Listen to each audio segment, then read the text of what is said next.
রাসূলের দাদা ঘরের সামনে তাঁবুর সামনে দাঁড়ায়া তায়েফ থেকে আগত সাদিয়া গোত্রের লোকদেরকে বলতেছেন, এই ঘরের ভিতরে একটা এতিম বাচ্চা আছে, বেশি টাকা কড়ি দেওয়া যাবে না, যদি দয়া হয় নিয়ে যাও।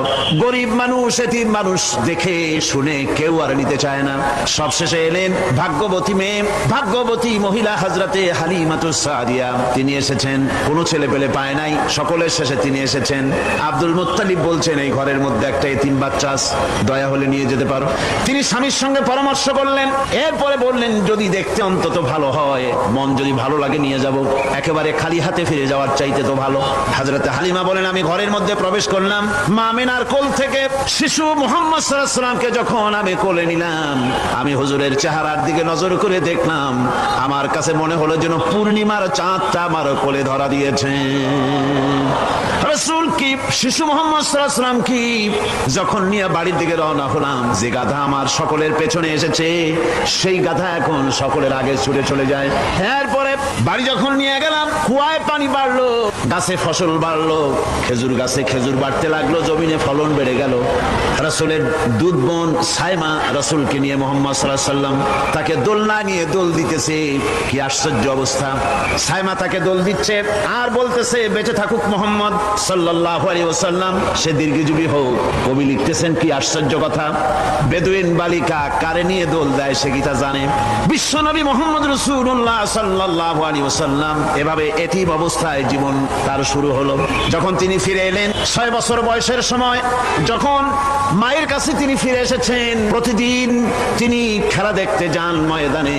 ইতিহাসের মধ্যে লেখা হয়েছে, মা প্রতিদিন সন্ধ্যার সময় তাকে ফিরে পান। আজকে সন্ধ্যা হয়ে গেছে, শিশু মুহাম্মদ সাল্লাল্লাহু আলাইহি ওয়াসাল্লাম বাড়ি ফেরেন না। কারণ কি? কেন বাড়ি ফেরে না?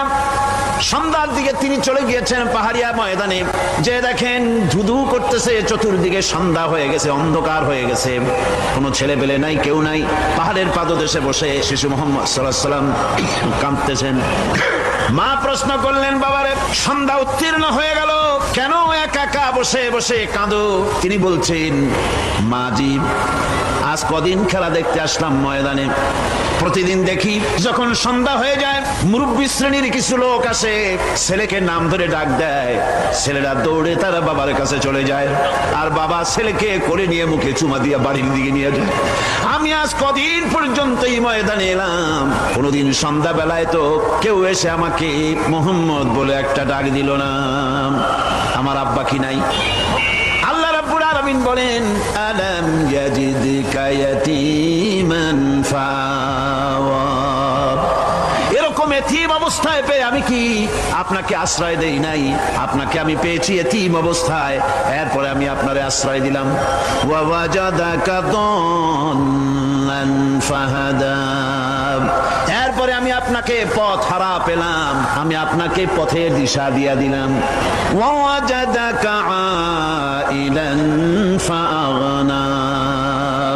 এরপরে আমি আপনাকে দরিদ্র অবস্থায় পেয়ে তারপরে আমি আপনার দারিদ্র মুক্ত করেছি আপনাকে। সুতরাং ফাআম্মাল ইয়াতীমা ফালা তাকহার ওয়া আম্মাস সাইলা ফালা তানহার ওয়া আম্মা বিনি'মাতি রাব্বিকা ফাহাদ্দিস। সুতরাং নবী, ইতিমের প্রতি নির্মম ব্যবহার করো না, ইতিমের প্রতি ভালো ব্যবহার করো, নির্মমতা দেখায়ও না, আর ভিক্ষুককে ধমক দিও না, রূঢ়তা দেখিও না, আর আল্লাহর নেয়ামতের প্রশংসা করো।